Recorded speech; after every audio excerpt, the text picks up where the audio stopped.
done with this chapter, Plant Kingdom Planting. So now let us take a revision of this chapter.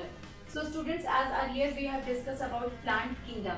So what is like again, if you see the plant kingdom, so it includes all kind of plants. So it is important to, it is again it is divided into two sub kingdoms. So here plant kingdoms is again subdivided into two sub kingdoms, cryptogams and phanerogams. So what is cryptogams? So actually cryptogams include the spore producing plants. They are non-flowering and they do not have seeds. So these kind of plants are called the cryptogams, and they have a concealed kind of reproductive system. They have reproductive system, they reproduce sexually, but it is concealed, it is hidden somewhere inside the plant. So these kind of plants are called cryptogams. Cryptos means concealed. So they include algae, bryophytes and pteridophytes. Whereas phanerogams, so phanero means visible, means they have a specialized reproductive structure. Mostly it covers seed bearing plants, that includes angiosperms and gymnosperms. So gymnosperm is naked plant seed, they have naked seed, whereas angiosperms are flowering plants. So again the plant kingdoms are broadly subdivided into two subkingdoms, cryptogams and phanerogams. So now if you talk about cryptogams, so it includes algae, bryophytes and pteridophytes. So algae, now algae are also called the thallophytes. Why? Because they do not have a differentiated plant, they do not have clearly differentiated plant body, like they are like in the form of thallus. So algae are chlorophyll bearing, simple, thalloid, autotrophic and largely aquatic organisms. Like what are the algae? So if I talk about algae, it will be thalloid. Why? Because they do not have well differentiated plant body, that's why they are called the thalloid. Whereas chlorophyll bearing plants, so they have chlorophyll also present, like chlorophyll A, B, xanthophyllin. So there are many kind of chlorophyll is present in the algae. So they are called the chlorophyll bearing, simple, thalloid, autotrophic, means they can make their own food by the process of photosynthesis, and they are largely aquatic organisms. So if I talk about habitat, so mostly they are the aquatic organisms. Other than this, depending on the type of pigment presented and the type of, they have a store food. Algae is again divided into three types. So already we have discussed about the chlorophyceae. It means they have chlorophyll present. Other than this, phaeophyceae and rhodophyceae, means in phaeophyceae xanthocyanin will be present, in rhodophyceae there will be erythrocyanin. So these are the pigments on the basis of these pigments and what kind of food they have stored, whether it is starch, laminarin or fibroin. So these are the starch. On the basis of these pigments and stored food they have, algae is again classified into three classes. Those are the chlorophyceae, phaeophyceae and rhodophyceae. Other than this, algae usually reproduce vegetatively by fragmentation and asexually by the formation of different types of spores. So what is the fragmentation? It means when a particular kind of plant, like if I talk about Spirogyra, Volvox, so what happens there? If they get the favorable conditions, like they are the aquatic organisms. So if you talk about Spirogyra, so what happens there? The body is again divided into 2 or 3 parts, and each and every part of the body will give rise to a new individual. Other than this, spore formation is also common in algae, whereas sexually by the formation of gametes, which may show isogamy, anisogamy and oogamy. So like if I talk about algae, so algae also reproduce sexually. So what kind of gametes they have? It can be isogamy, means both the gametes are of same type.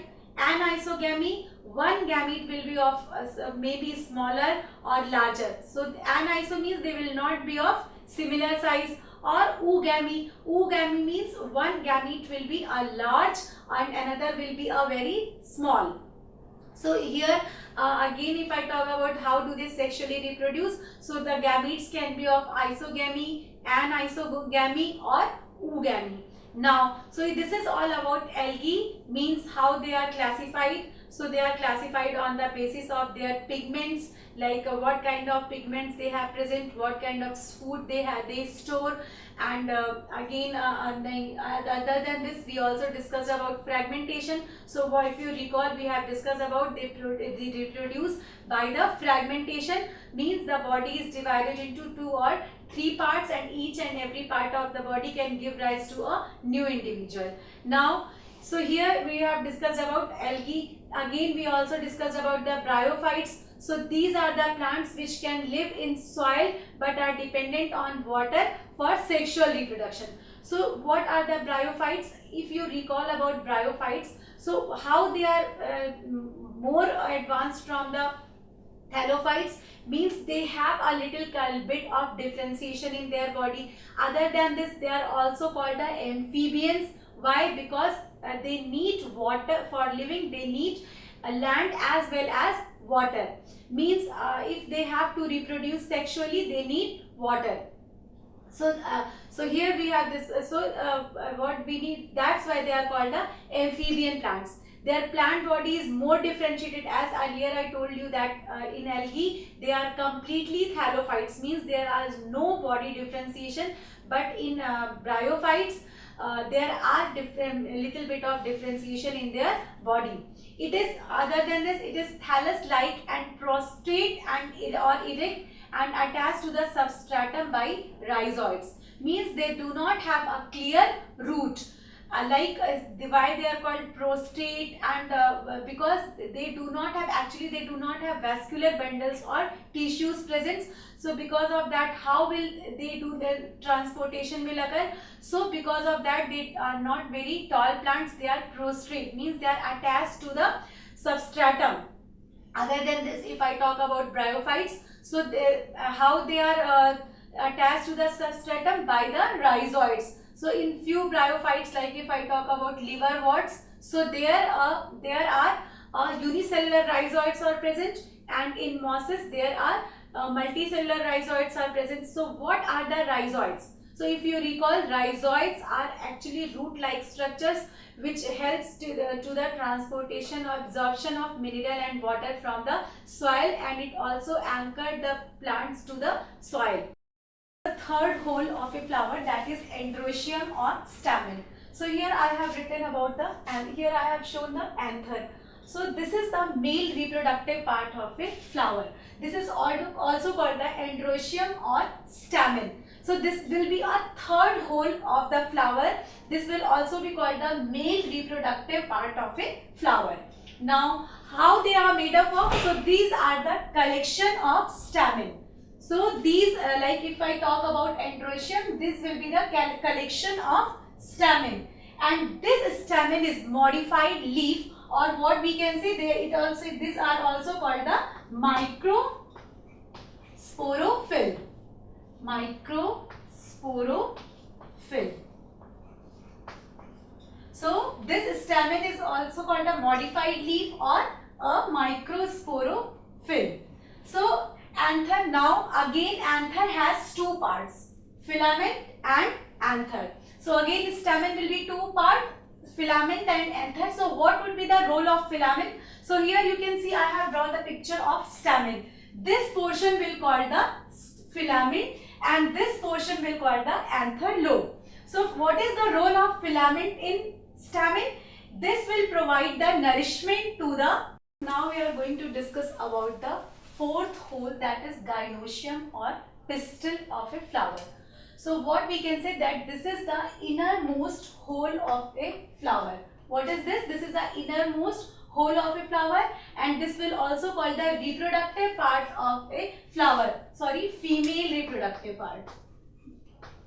This will call the female reproductive part of a flower. So what is this? Actually it is a collection of carpels. So if you see the structure here, I have prepared the longitudinal section of a carpel or gynoecium or pistil. So here what you can see, that this swollen part. So this swollen part of a flower will called the ovary, and this is the innermost layer. As earlier what we have discussed about the sepals, that is the first hole, petals, that was the second hole of a flower, then stamen, that is the third hole of a flower, and the innermost, you can see this swollen part is called the ovary of a flower or innermost hole of a flower. So this is also called the reproductive part of a flower. Again, this carpet has three, will also called the female reproductive part. Reproductive part of a flower. Carpels. So if you section of longitudinal, what you can see that this swollen part of a flower,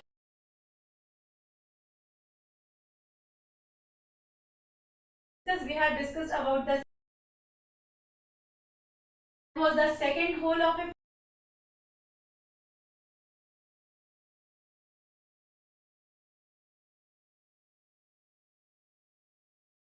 innermost hole.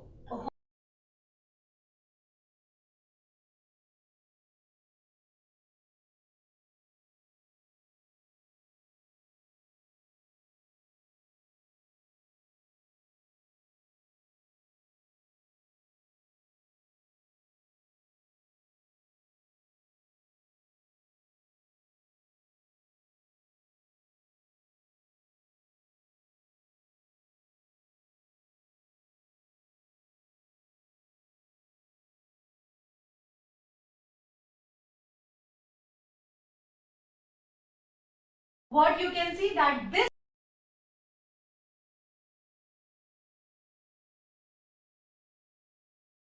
section of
section of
Choose the right kindergarten, a right bag, and matching bottle to go with. The right school, the right friends. Choose the right subjects and score well. Be an expert in all. The right teacher, and make sure that they like you. Choose the right timing, the right bus, and take a cab if getting late. The right train, and don't stand near the gates. Mind the pockets. Better get into ladies' compartment, and make sure your mustache hasn't started coming. Choose the right study time and forget games. IPL, IHL, rock and metal, guitar, axe. The right group, and be a model to your brother. Seriously. Choose the right syllabus, the right test paper. Keep guessing questions for exams. Choose the right branch, the right college, the right stream. Choose the right career. Lucky to have a father's business to take care of and a father to allow that. The right counselor, the right form, and make sure the project is submitted on time. Choose the right website and rely on your friends for more information. Oblivious of the sites they have been to, there is no end to your woes. Getting better with every step you climb up the ladder. The summer vacation shorter, the bucket list bigger, the night darker, the books heavier.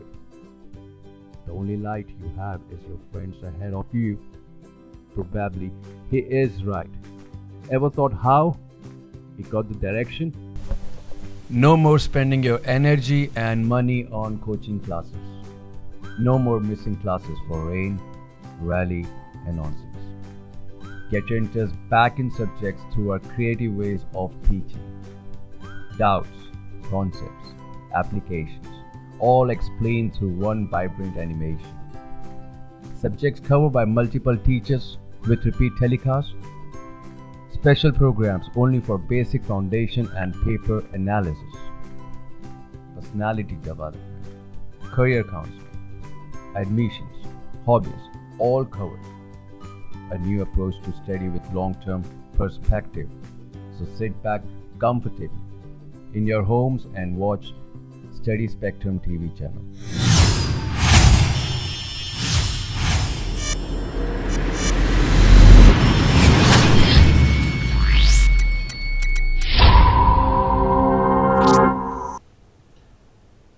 So now the next question is, give a brief account of herbaria. So students, actually what is herbaria? So it involves the collection of drying, pressing, mounting, stitching, leveling and deposition of plants. So what is this technique? So this technique actually involves the pressing and drying of the plant. So other than this, it also fulfills the demand of supplying plant material for the various scientific studies. So now actually herbaria can be of three types: regional herbaria, local herbaria and educational institutions. So if I talk about regional herbaria, it includes the plants which are geographically similar. Maybe it can also include two neighboring countries. Whereas local flora includes the plants of state, district or other nature reserves. Now if I include educational institutions, so it includes school, colleges and universities. So now what is, we can also write about the significance of herbaria. So actually it is important for the preservation of national wealth of the plant. Other than this, it also involves various research programs. It also helps in the exchange and loan of preserved plants for the various scientific studies. Now the next question is, give an outline classification of kingdom planting with one example each. So if I talk about the classification of kingdom planting, so basically plants are divided into four groups. These are the algae, bryophytes, pteridophytes and spermatophyta. So in algae we can take the example of Chlamydomonas, Volvox, Ulothrix, Spirogyra. In bryophytes we can take the example of Riccia, Marchantia, and in pteridophytes you can take the example of Nephrolepis, Seligenelia. So these are the few examples of pteridophytes. Whereas if I talk about spermatophytes, so these are again divided into gymnosperms and angiosperms. So examples of gymnosperms can be cycas, pinus, etc. Other than if I come to angiosperms, so angiosperms are again divided on the basis of their cotyledons. So they are the monocotyledons and dicotyledons. So monocotyledons will include the plants like maize, wheat, whereas dicotyledon will include sunflower, Hibiscus rosa, sinensis. So these are the few examples of kingdom Plantae and how kingdom Plantae is classified. Now the next question is distinguish between dicotyledon and monocotyledon. So as what we have seen here, angiosperms are again divided into the basis of their cotyledons, that is dicotyledon and monocotyledon. So what are these cotyledons? Means the leaves which are present inside the embryo. So if I start with the dicotyledon, so here two cotyledon will be present in the seed, whereas if you go to monocotyledon, here only single cotyledon will be present inside the embryo. Now if you talk about root system, so in dicot plants the root system will be taproot, whereas in monocotyledon plant the root system will be adventitious root. Now again if you come to dicotyledon plant, so stem will be branched. So what you can see the many example like mango tree, various shrubs, herbs, they have a number of branches, whereas if you come to monocotyledon, here branches are absent, they are unbranched plants. Now if we talk about leaves, so here in dicot leaves will be reticulated, like something like this. It will be something, so here the venation reticulate, here you can see the net like structure, that is a reticulate venation. And in monocotyledons the venation will be parallel, it will be something like this. Other than this, here if I talk about dicotyledon, so vascular bundle will be conjoint, collateral and open. Means here there will be a cambium present between the xylem and phloem, whereas in vascular bundles of monocotyledon it will be conjoint, collateral and closed. So in dicotyledon, as cambium is present between the xylem and phloem, so we can see the secondary growth in dicotyledon plants, whereas in monocotyledons secondary growth will be absent. Now the vascular bundles will be rings will be present in dicotyledon, means here the vascular bundles will be arranged in rings, whereas in monocotyledon plants vascular bundles will be scattered. So if you take the example of dicotyledon, so all the flowering plants like Hibiscus rosa, sinensis, sunflower, mustard pea, all will come in the category of dicotyledon plants, whereas in monocotyledon we can take the example of maize, wheat. So all the flowers which have this kind of leaves, like one leaf present at each node, will come in the category of monocots. So this is about how we can distinguish between dicotyledon plant and monocotyledon plants. Now the next question is distinguish between bryophytes and pteridophytes. So students, if I talk about bryophytes, so plant body is not well differentiated. Means here mostly the plants are thallus-like structures. But if you see in pteridophytes, here the plant body will be well differentiated into root, stem and leaves. Now if you come to bryophytes, vascular tissues will be absent. But if you come to pteridophytes, these are the only plants where first time vascular tissues were present. Means this is the evolution of vascular tissues in pteridophytes. Now if you come to bryophytes, gametophyte is dominant phase. But in the life cycle of pteridophytes, the sporophyte phase will be dominant.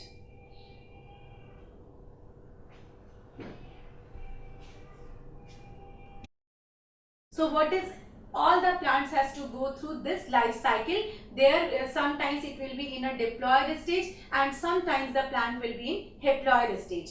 So because the plant life cycle has to go through two stages, that's why they show alternation of generation. So it can be of three types: haplontic life cycle, diplontic life cycle, and intermediate, that is an haplodiplontic life cycle.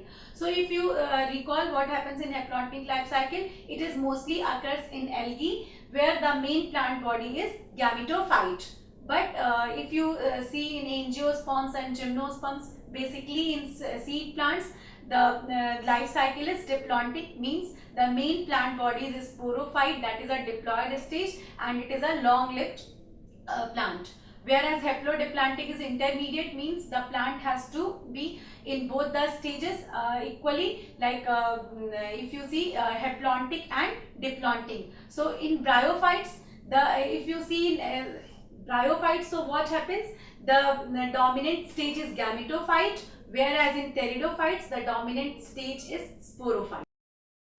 Now if you come to bryophytes, tuber and germa are present. So these are the vegetative structures which can, if come in the contact with water and they come out from the body, they can, if they get the favorable condition, they can give rise to a new plant. But no such kind of structure is present in the pteridophytes. Whereas if I talk about, like we all know that alternation of generation occurs in all the plants life cycle. So if you see the life cycle of bryophytes, so sporophyte will be semi-parasite or totally parasite on the gametophyte. But in the pteridophytes, both the generations are independent, means sometimes it will be in the form of prothallus structure gametophyte, and after some time it will be changes from the new sporophyte plant. Now sporophyll is not leafy like in the bryophytes, whereas in this pteridophytes sporophyll will be leafy. So these are the few differences between the bryophytes and pteridophytes. Now the next question.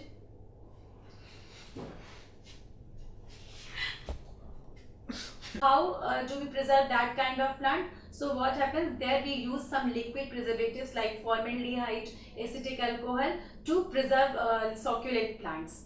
So this is about herbaria. Now taxonomic key. So actually what is this taxonomic key? This is an analytical aid which helps in analysis of similarities and dissimilarities of particular kind of plant, animal or microorganism. So each taxonomic category has a separate taxonomic key and they use couplets, means they use contrasting characters, whether like suppose that if you talk about the seeds, so what kind of seeds they have, naked or enclosed. So this is all about the kingdom Plantae. Here we have summarized all the topics of plant kingdom.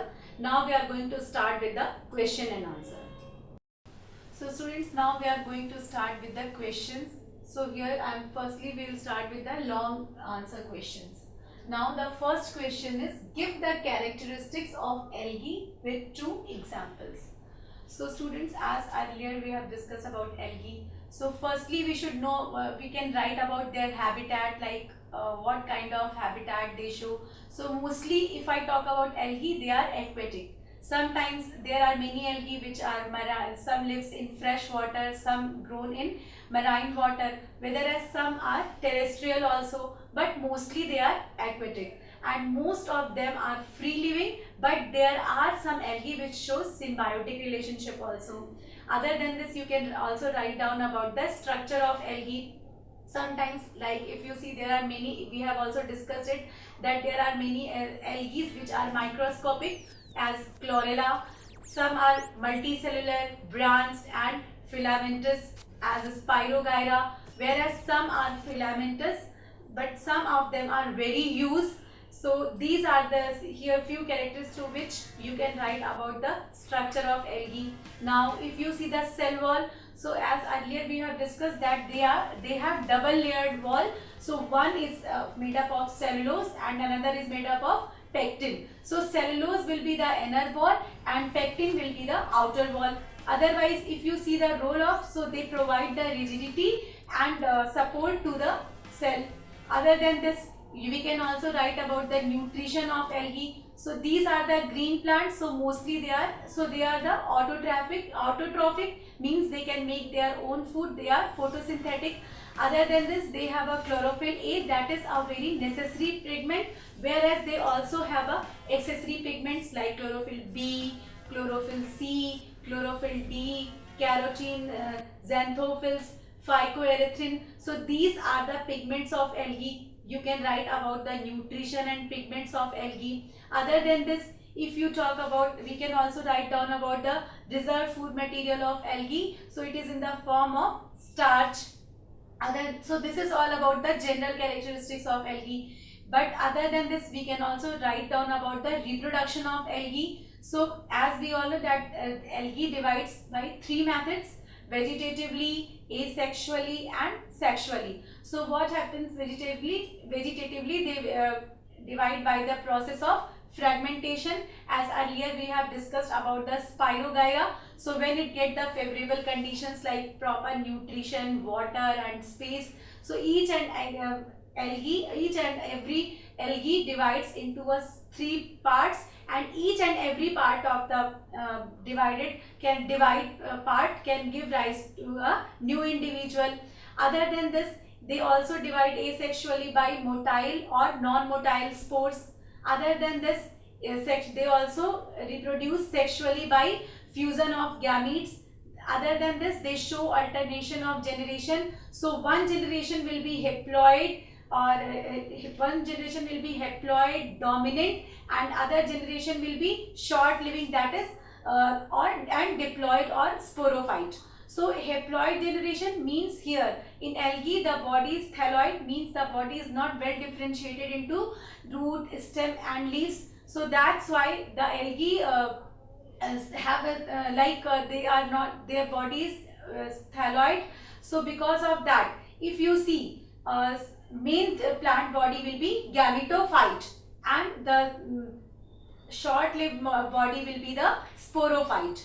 So this is about the general characteristics of algae. We can here we have discussed about the 2 examples. So there are many examples of algae like Spirogyra, Eulothrix, Volvox, Chlamydomonas. So you can write down all these examples.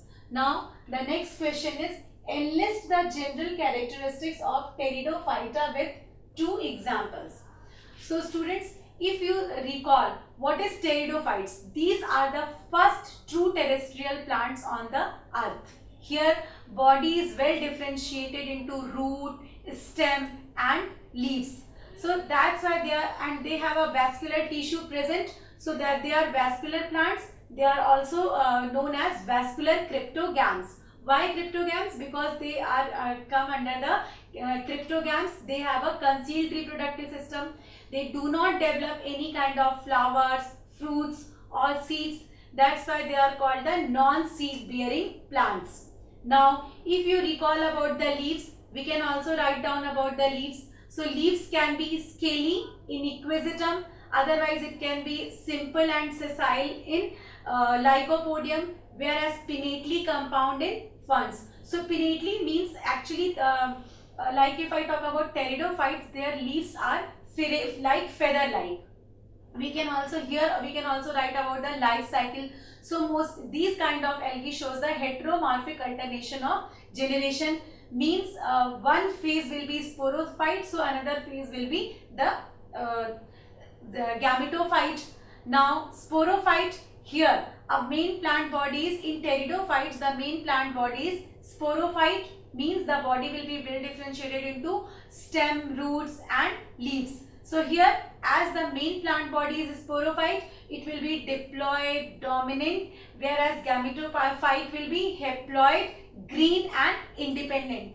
Why? Because they show haplodiploidic life cycle. So here both the stages will be independent, but the main plant body will be sporophyte. That's why we say that main plant body is sporophyte and it is diploid and dominant, and it is long-lived plant body. Examples can be Lycopodium, Nephrolapsis, and we can also take the example of Equisetum. So these are the few examples of pteridophytes. So what we can write, these are the terrestrial plants and they have a well differentiated plant body and they are first vascular plants. Now the next question is, give the salient features of Bryophyta with two examples. Now if I talk about bryophytes, so mostly they are the terrestrial plants. They are also called the plant amphibians. So why are they called the plant amphibians? Because they need water for their life. They grow on a moist and shady place, but for the reproduction they need water. Other than this, they grow in shady and moist places. They have true roots are absent. Means, what is the meaning of true roots? So other than this true roots, they have rhizoids. So here true root is absent where rhizoid is present, which helps in the absorption of water and minerals. As earlier what we have discussed, that if you recall in alga, body was not differentiated, but here the body will be little bit of differentiated. Like plant bodies, thallus, like not differentiated into root, stem and leaves in liverworts like Riccia and Markensia. Whereas in mosses, it is thallus and it is folioles and they bear leaf-like structures. Other than this, they have a conducting strand of few thick walled cells are present. Means they are non-vascular plants, but they have a conducting strand that is present, which helps in the conduction of water and minerals. Other than this, we can also write down about they do not produce any kind of flower or seeds. So this is about the few characteristics of bryophytes. Now if you see the reproduction, so again bryophytes also can be divided by vegetatively. They reproduce by tubers and gyma. Means these are the few vegetative structure present in bryophytes. So when they come in the contact with water or they fall down from the body, they are capable to give rise to a new individual. Asexually, they also reproduce by the spore formation and sexually by the gamete formation. So here if you see, now students, very short answer questions. Now what are the cryptogams? So if I talk about cryptogams, so actually there are many plants of kingdom Plantae are come in the category of cryptogams like algae, bryophytes and pteridophytes. So what are these, why are they different from phanerogams? Because they are the spore producing plants. So cryptogams are the plants which will produce the spores. They do not produce any kind of seeds. Other than this, if you talk about their reproductive system, so it is hidden somewhere inside the leaf. So means you cannot see the reproductive system. So here, like if you see that meaning of cryptos, cryptos means concealed. Means the reproductive organ will be concealed in the cryptogams and they are spore producing plants and they do not produce any kind of seeds. Now the next question, name the accessory pigments of algae. So as we know that how algae are divided into different classes according to their pigments and their stored food material. So what are these pigments? So if I talk about necessary pigment, that will be a chlorophyll A. But there are many accessory pigments are also present in algae. These will be the chlorophyll B, chlorophyll C, chlorophyll D, carotene, xanthophyll, other than this phycocyanin and phycoerythrin. So these are the few accessory pigments of algae. Now give any two examples of bryophytes. So students, bryophytes are the plants which are called the amphibious plants. So if you see the example, as we can take the example of liverworts like Riccia, Markensia, whereas in mosses we can take the example of Funaria. Now the next question, who first used the term gymnosperm? So actually the gymnosperm was a word which was first coined by the Theophrastus in 300 BC in his book Inquiry of Plants.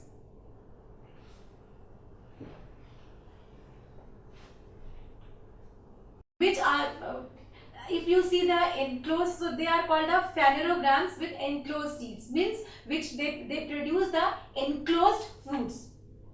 Other than this, they have a broad leaves, like in gymnosperms we can see there is a scaly leaves, but if you see the characteristics of angiosperms, so they have a broad leaves and the main plant body is sporophyte. Other than this, the body will be well differentiated into roots, stem and leaves. Now if I talk about the habitat, so mostly they are the terrestrial, means some they can be grow in any region, like whether the region is very cold or hot. Other than this, if you talk about vascular tissue, so it is well developed, and other than this we can also write about the size of the angiosperms. So if you see the size, so they vary from macroscopic to microscopic to macroscopic. Microscopic means Wolffia, it's a very small kind of plant, near about 1 mm in length. Whereas if you see the eucalyptus, so many tall trees also come in the category of angiosperms. So eucalyptus can be 100 meter long. So this is all about the few characteristics. Other than this, if you see talk about spores, so angiosperms are heterosporous and they form their main plant bodies is sporophyte, and the main reproductive part of angiosperm is flower, means the male reproductive part, whereas the female reproductive part, both will be present on the flower. Maybe it can be present on the same flower or on the different flower. So what happens there, male gamete, stamen, that is divided, that is made up of two parts, anther and filament. So the anther is bilobed and they have 4 pollen sacs which carries the pollen grains. So these pollen grains when reaches to stigma through pollination, means here the male gamete will be non-flagellated and it will reach to the female reproductive part through pollination, like through wind, insects. So these are the few pollinating agents like wind, air, insects. So these are the pollinating agents through which pollen grain will reach to the female reproductive part. Now what happens, if you see the female reproductive parts, so this is also called the pistil or carpel, and it is divided into 3 parts: stigma, ovary, stigma, style and ovary. So stigma is the topmost part of the female reproductive part which will receive the pollen grains. Now pollen grains will travel through pollen tube, will reach to the ovary through ovule. So each pollen grain will consist 2 male gametes. So here, if I talk about angiosperms, we can also write down about the double fertilization. Why double fertilization? Like as earlier I told you that pollen grains have 2 male gametes. So one male gamete will fuse with the egg and will form the zygote, and again zygote will mitotically repeatedly divide and will form the embryo. Whereas the second male gamete will fuse with the secondary nucleus. So how secondary nucleus will form? It is formed after the fusion of 2 polar nuclei which are present in the female gametophyte. So it will form the pen, that is a primary endosperm nucleus, and that's why the angiosperms are enclosed seed. So what is the role of this endosperm? It will provide the nutrition to developing embryo. So this is about, we can write about the characteristics of angiosperms, and examples we can take Hibiscus rosa sinensis for dicot and Sorghum vulgare for the monocot. Other than this angiosperms, we can also write down about the angiosperms are also classified into 2 subclasses according to their cotyledonous structure. So they are also dicots and monocots. So if a seed have 2 leaves will be present inside the seed, so the main plant will become a dicot, and if a single leaf will be present inside the seed, the plant will become the monocot. So these all are about some characteristics of angiosperms. Now we are going to start with the short answer questions. So first question is, name various groups of vascular plants. Give one characteristic feature of each group. So what are the vascular plants? Means the plants in which have xylem and phloem tissues will be present.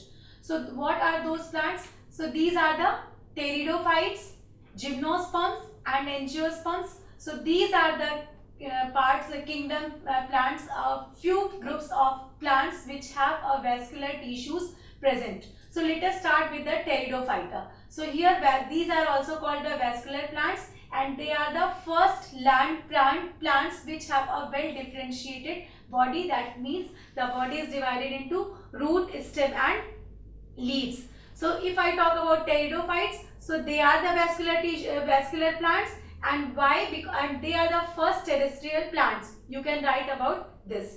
Now if you start with gymnosperms, so here these are also the vascular plants. So here seed formation occur, and they are the microspore producing, they have a microspores producing microsporophylls and are aggregated, and they form a male and female cones. So that's why they are also called the conifers. So this is actually a unique example, a unique characteristics of gymnosperms. They do not have flower. They have a cone-like structures, that is microspores and microsporangia and megasporangia.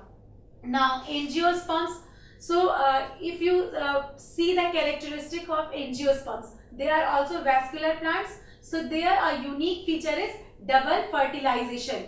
Means here body is divided like two types of fertilization occurs. Means male pollen grain have two male gamete. One male gamete will fertilize with egg cell, and another male gamete will fertilize with the secondary nucleus.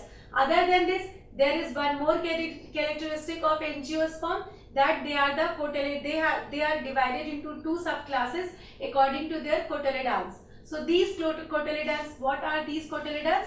These are nothing but these are the seeds like structure present inside in the embryo. So these, according to these cotyledons, again the angiosperms are divided into dicots and monocots. So dicots means seeds have two cotyledon and they have a taproot, whereas if I talk about monocot, so they have single cotyledon and roots are adventitious. Means in dicot root will be taproot, in monocots root will be adventitious.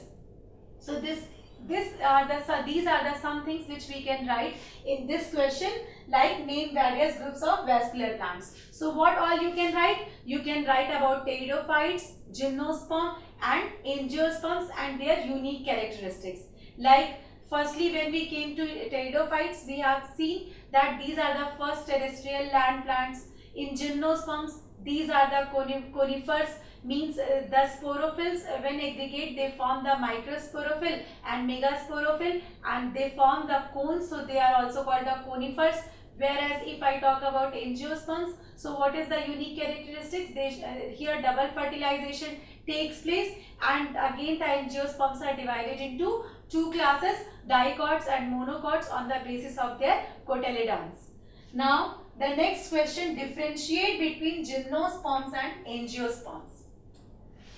So students, as what all are the main difference between gymnosperm? How can we distinguish that whether the plant is gymnosperm or angiosperms? So the first very important thing, the gymnosperms are called the negate seeds plants, whereas if I talk about angiosperms, so they have a enclosed seed. Now if I talk about gymnosperms, so leaves are generally dimorphic and scaly, but if you recall about angiosperms, here the leaves are broad leaves. Other than this, we can take the one example, that if you see the xylem of gymnosperms, so they have only tracheids, whereas in the xylem of angiosperms have tracheids and trachea, both are present. Now if you see the pollination, so gymnosperm pollination is direct, whereas in angiosperms pollination is indirect.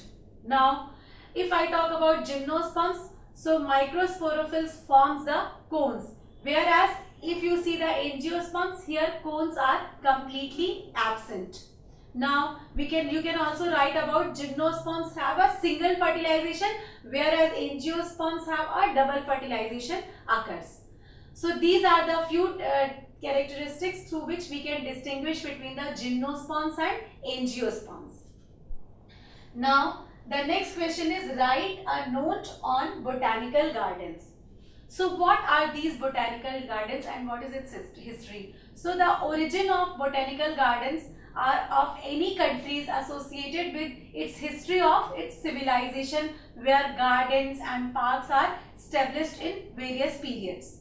So actually, what is this botanical garden? What is its use? So it is a place where plants are cultivated for scientific, educational and ornamental purposes. They grow local flora. Other than this, they often including a library, local flora, and they provide facilities for the collection of living plant material for the studies. They also provide the seeds for its botanical investigation.